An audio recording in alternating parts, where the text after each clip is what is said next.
అమ్మా సుధా, వాగింది చాలు, ఆయన్ని లోపలికి తీసుకెళ్ళు. కుదరదత్తయ్యా, బయటికే తీసుకెళ్తాను. వీల్లేదు, ఇది నీ అత్తగారి ఆజ్ఞ. చాలా వీలుంది, ఇది మీ కోడలి గారి కోరిక. పిచ్చి పిచ్చిగా వాగేమంటే పళ్ళు రాలిపోతాయి. పేద వేషాలు వేయకుండా నడు లోపలికి.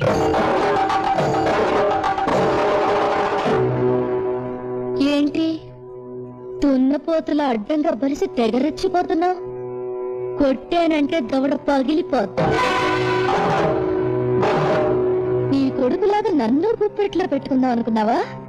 చెయ్యి నొరికి చేతిలో పెడతాను. మావయ్య గారిలాగా నన్ను చీకటి కొట్లో పడేద్దాం అనుకుంటున్నావా? కిరసనాయిల్ పోసి తగలబెట్టేస్తాను. కళ్ళ పూలు, నుదుట బొట్టు, రంగురంగుల చీరలు, చేతి గాజులు, ఈవేళ నీకు ఇవన్నీ ఉన్నాయంటే దాని కారణం ఈయన, నీ ఆయన.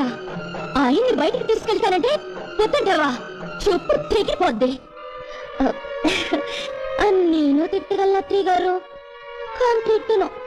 ఎందుకంటే అత్తయ్య గారంటే అభిమానం, పెద్దలంటే గౌరవం.